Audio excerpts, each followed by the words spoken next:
pa man ang pinagdadaanan nyo ngayong araw na to ay kalimutan muna natin yan at magpakasaya muna tayo together. Sama-sama ulit tayo mga kagaya mo, kagaya ko, kagaya nating lahat na merong insomnia!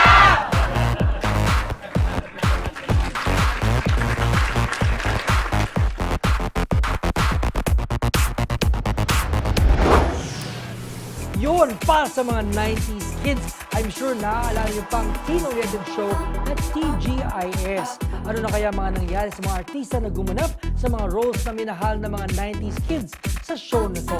It's time to see where the TGIS kids are now in your TGIS episode of Updates Reloaded.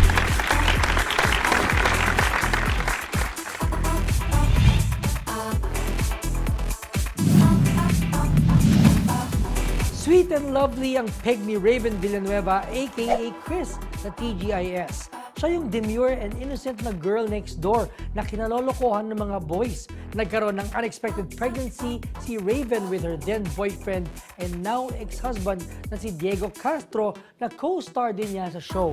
Nag-comeback siya with sexier and mature roles and lumabas sa ilang mga men's magazines na nude na pinakita ang kanyang tattooed body. Si Kiko Arboleda ang character sa TGIS na may very troubled life, mostly because of the then controversial drug abuse storyline. Matapos ang TGIS, medyo di masyadong naging active si Red Sternberg sa showbiz. Naging isang HR manager siya sa isang call center at ngayon na nasa Amerika na siya as an assistant general manager ng isang hotel kasama ang kanyang misis at napaka-cute na mga daughters. Si Rica Peralejo ay isa sa mga dalawang teen stars nung panahon na yon na lumabas sa magkalabang teen show sa time slot nung panahon na yon. She played Mitch Ferrer in TGIS at nang matapos yon ay sumubok siyang mag-change ng image with her TF film na Balahibong Pusa na surprisingly walang kinalaman sa pusa o balahibo. She is now a pastor's wife and an active member of Victory Church. Uy, dalawa ng former members ang nag-sexy roles. Makapag-score nga. Very active pa rin si Michael Flores sa showbiz ngayon at isa na siyang devoted husband kay former Binibining Pilipinas Universe na si Nina Richie Alagao at doting father sa tatlo nilang boys. He played Mickey Ledesma sa TGIS na ka-love triangle ni Bernadette Allison at Jake Rojas. Siya ang perfect boy next door type and he played this so well sa TGIS. As JM Rodriguez, he was the type of boy you want mom and dad to meet. Siya rin siguro ang pinaka-well-traveled na artista sa lahat ng network sa Pilipinas. Sa ngayon, Juan Mig Bondoc is a dad and is involved in a controversial separation with his wife. Siya lang yata ang may kayang magdala ng katsupoy na hairdo na hindi nababawasan pagkagwapo niya. Jake Rojas played Noel in TGIS at part siya ng isang love triangle between Michael Flores and Bernadette Allison. May pagka-bad boy ang kanyang image dito pero it was a chance for him to show his acting chops. Active pa rin si Jake sa showbiz ngayon at ang kanyang huling movie ay horror film na pinagbibidahan ni Bea Benene na Liwanag sa Dilim. Kung si Michael Flores ay si Superman, si Jake Rojas naman ay si Kilay. At last but not the least, ang pinakakinilalang love team nung panahon na yon, ang love team nila Wax at Peachy. Si Bobby Andrews at si Angelo De Leon ang epitome ng teen king and queen noong 1990s. Parehong mga parents na sila Bobby at Angelo at active na active pa rin sa showbiz ang dalawa. Although mas madalas niyo makita si Bobby pag manonood kayo ng sine dahil siya yung security guard doon sa MTRCB video na pinapalabas before the actual movie showing.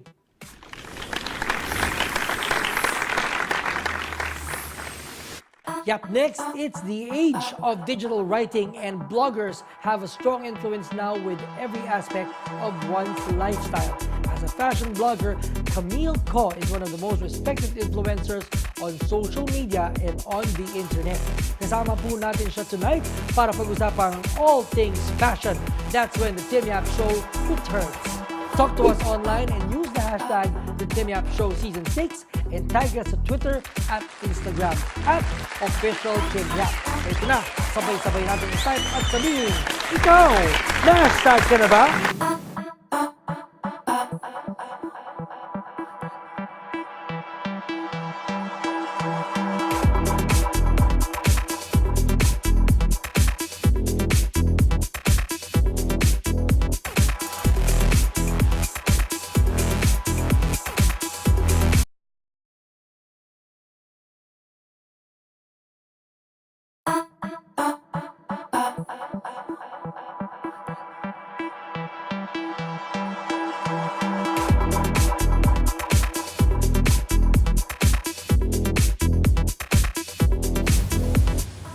back to the TGIS show. There are bloggers and there are bloggers. This fashion blogger is the pioneer of her category and a fashion icon in her own right. Ladies and gentlemen, please welcome to the TGIS show Season 6, Camille Co. Hello! How are you? Freshly, wala ka ng bang, ha? Oo, wala na. Mwah. Hello. Okay. Gusto ko lang upo. Camille, well, congratulations because people look up to you as a fashion blogger. You're the first in your category, you know? You're credited to be the pioneer. One of the first batches. Oo, one of the first batches. I was lucky that I started at the right time.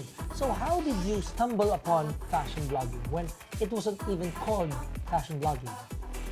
Well, I started on Chitopia at Lookbook. So, are you familiar with that? Parang fashion community siya. It's sort of like Facebook, but for fashion bloggers. Okay.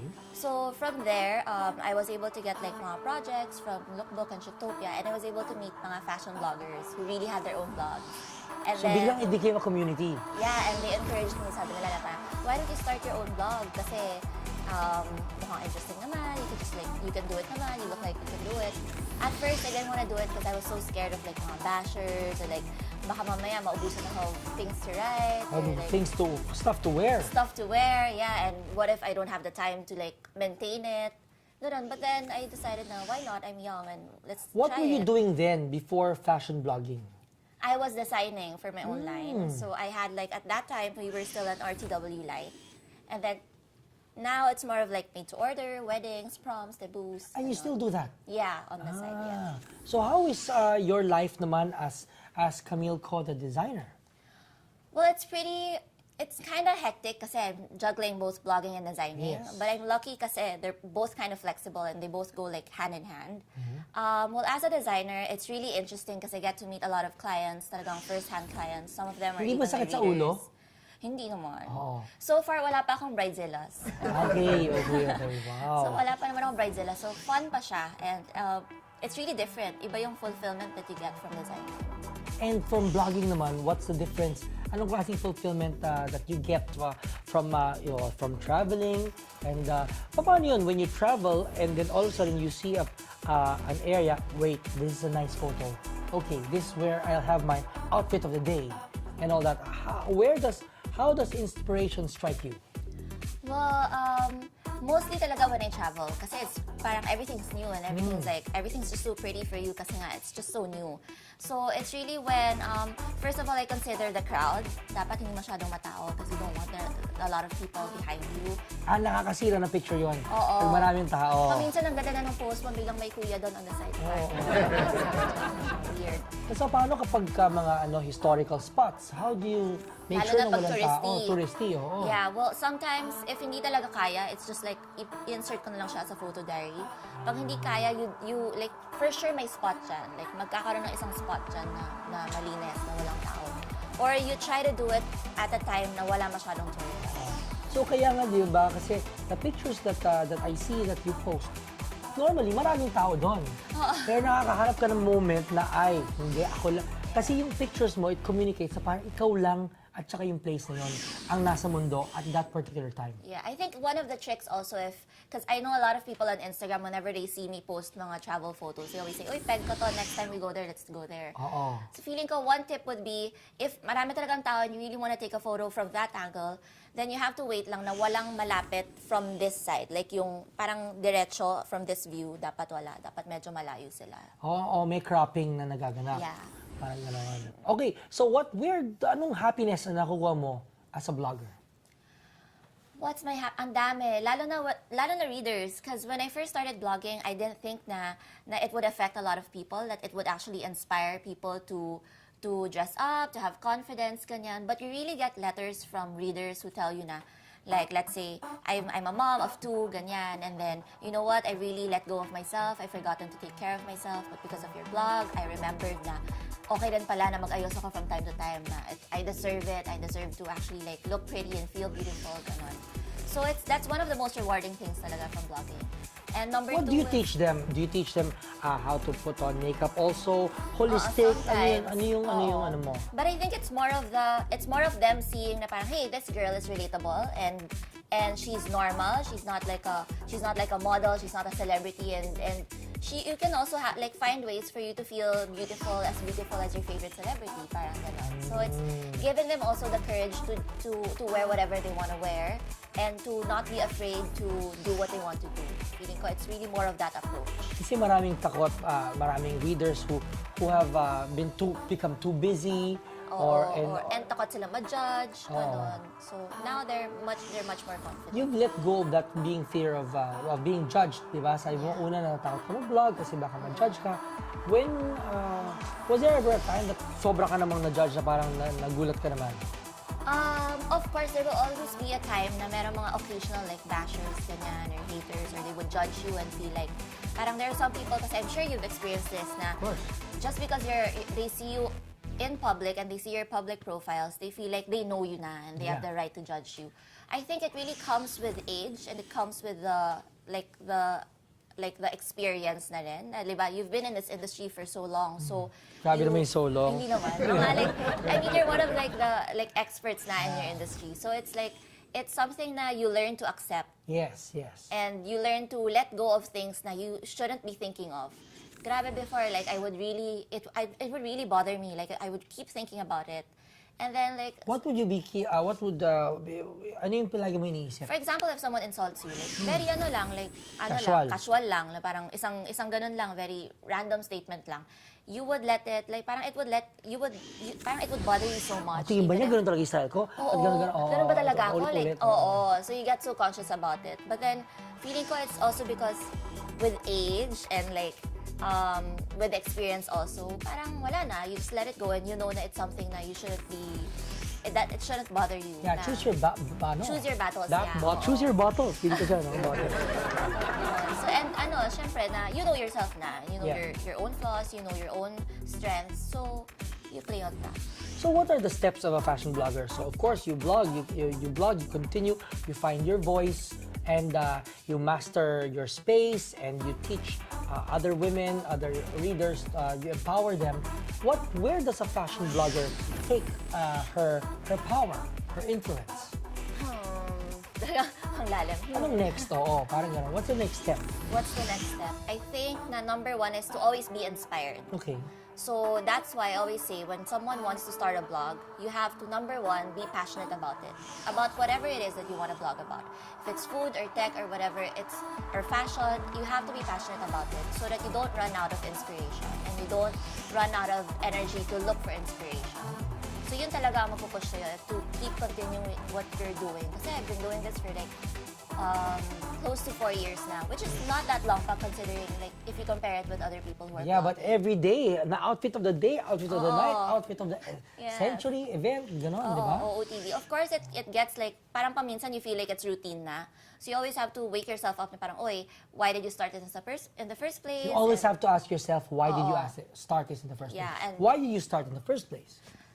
It's because I really wanted to share my style to other people. Yun yung number one. And number two is that at first I wanted to use it as a tool to market my own like designing and my Yes. own dresses. So yun siya. Pero at least you were able to successfully marry all of your passions and your craft and what you like to do. I'm lucky. I'm really lucky in that sense. Na all the things that I love, they sort of parang merge together. Galing. And you have such a strong stream of followers who really look up to you. And so congrats to you, Camille. Thank you. Ayan, marami pa tayong pag-uusapan beyond vlogging. Who is Camille Co? I'm sure you are as interested to know about who she is as much as I am. Okay, pag-uusapan natin lahat ng mga yan sa pagbabalik lang sa TGIS.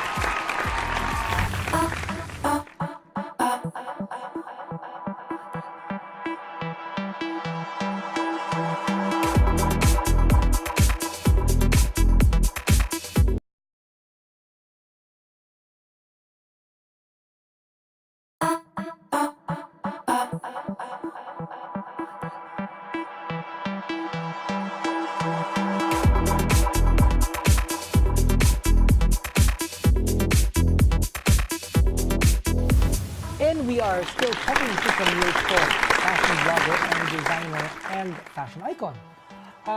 Camille, of course, a lot of tags are being attached to you guys. Fashion icon, inspiration, and all that. How do you feel about all these labels? feel pressured. I feel Right honored. now. Oo, right now. I feel honored na they give these tags to us. I guess, I don't know what to feel except to be thankful and to be honored na they view us as ganon. Yes. Are there too many fashion bloggers now? I think we're a lot. Yeah, ako mismo, like, I don't know everyone in the industry. So, Kasi before, gamay mo lahat yun, di ba? Because oo, you were a kami-kami small nakikita, community. yeah. Oh, But then now, there are a lot of, like, especially younger people who are into fashion blogging. na-inspire dahil sa mga ginawa naman ninyo. Sana. oo. Di ba? Oo.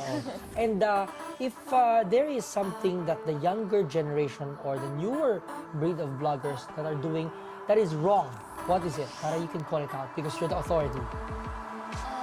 I've What should they not do? Never ask for sponsorships. Never be self-righteous. I think, and the most important thing is that blog for the right reasons. Kanina ko pa sinasabi yun. But I think I've been hearing a lot of stories of people who want to get into blogging because they want to get famous. Freebies, mga ganon, oo. They want to attend events. The F words, famous, the freebies. Oo. Ano ba isa? Yun lang. Yun. Wala na tayo. Diba? Wala na. To be the favorite. So anyway, so what are the right reasons for blogging? Blog even if you don't earn from it. Blog even if you don't get famous from it. Yun eh. You always ask yourself now, will you still be blogging even if you're not famous? Even if you don't get the hits? Even if you don't get the freebies? If your answer is yes, then you're blogging for the right reasons. Okay, for the record though, yung hits mo has reached ano ng mga numbers? Usually, yung mga page views is 800 to 900,000 per month. Can you imagine that? Yeah. So when you look at your numbers, you go, whoa. Then you can say, syempre, when you do it, when you take your photo, when you have your photo taken, you don't naman realize how many people look at it, di ba? Especially na you can reach so many people outside of your own country pa. Yes, Parang, I read your page, and when you have your meet and greets in other countries, wow, I mean, from somebody from the Philippines, going to Malaysia, and all these girls all idolize you and the way you carry yourself. That's great. I think it's a great influence. It's power. yeah. Diba? What is Camille Co? Who is Camille Co outside her blogging? Who am I outside of my blog? Parang I've been so into blogging and designing na it's so hard to answer that question. Pero siguro I am like anyone else, like a daughter, a friend, just like a young person who's trying to achieve her goals and her dreams before I reach 30. Wow. Grabe ka naman, parang 30 dead end na, pagkapos na all downhill na. Wala Wala I na, will try and new things pag 30 na. nakaplano ka na ba ng mga new things na gawin mo when you reach 30? Wala pa, but I matagal pa wish yun. na malapit na. Dapat na. Oo, 3 years na. So I wish na siguro there's something new, like a new business, gano'n. Yes. A new something. Wow. Ano ba mga checklists mo? Because you've done almost everything na a blogger can do. You paved the way for other bloggers from, again, you never really wanted it, but it stumbled upon your way. You got the fame, you got the hits. What else are the things that you want to check off your list? Fashion collaborations, checked. Endorsements, checked. Ano pa ba? Siguro international shows as a blogger. As a blogger. Like, aside from, I've attended a few, pero yung talagang like, mga fashion week kanon, I wanna try attending like at least one lang once. Of course. Dapat naman talaga. Sana. Diba? Okay, now it's time to play a game.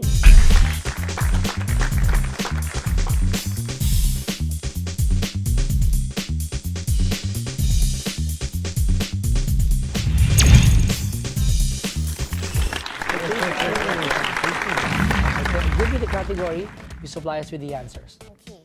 3 things that Camille Co regrets wearing. Fashion mistakes.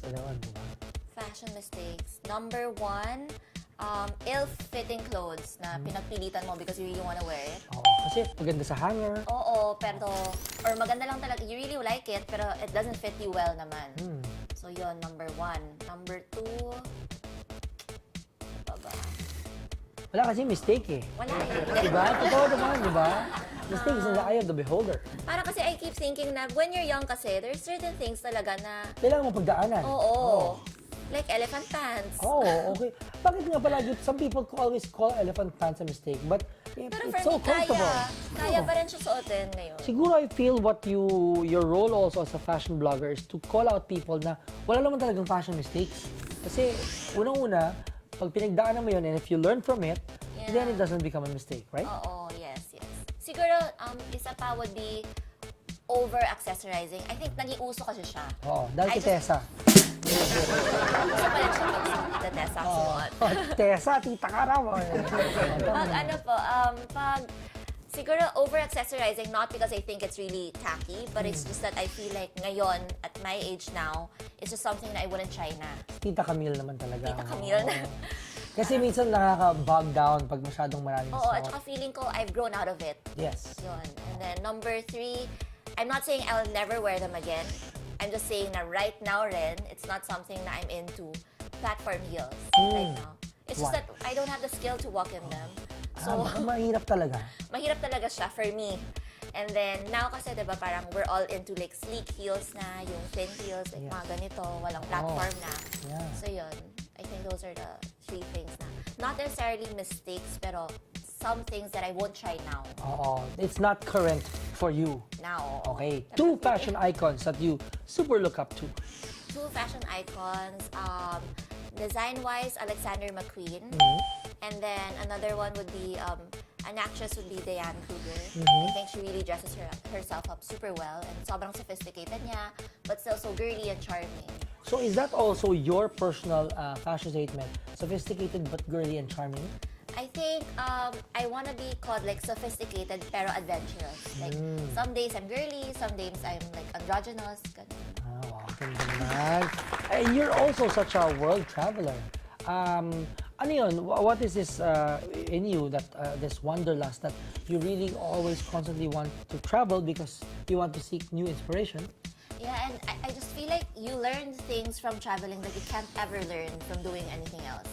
Like back in college, I had a foreign exchange program. I went to study abroad, and for me, that's one of the best things that I've ever experienced nung time na yon.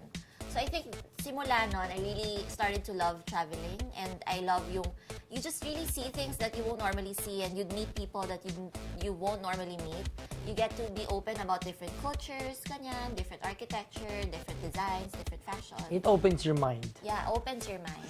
Okay, one message to aspiring fashion bloggers. One message to aspiring fashion bloggers is to don't say no unless you've tried it. So don't let anything stop you, and I think na if you feel like you want to do it, just do it. Just you'll never know unless you try. Tama. Okay, so keep on trying, you know, diba sabi nga, try and try until you succeed. I mean, it's such an old cliche, but you know, it really works. It's true and it's effective, diba? Never stop until you reach the top of your game, just like Camille Co has, diba? And now it's time for the next step. We have something for you from Vita Coco. Oh, There, thank you so much. Thank you so much. Yeah, and Thank for our you. summer months to quench your thirst. Okay, Camille, please invite them. Anything to watch out? Please visit my blog. It's www.itscamilleco.com. So that's itscamilleco.com. You can follow me on Twitter and on Instagram at itscamilleco. At itscamilleco. That's it. Okay, cool. Thank you so much, Marriott Hotel, for being our home for tonight. And Camille Co, thank you so much for coming here. Thank you for And it's inspiring us. And I'm so proud of this girl because we have the same background. You know, we come from the same school, have the same mentors in school. Alam mo yun, kaya tingnan mo naman kami, o, diba? Yan ang result ng tamang background, tamang passion, tamang push, and tamang open mindset. You know, you have to open your mind to be able to really explore the world and learn from the world and embrace it and become the best person you can be, right? I agree. Yun, laging nakaka-good vibes. Laging sinasabi, dapat laging good vibes para laging good vibes. Kasama kita rin po, we are watching Good Night.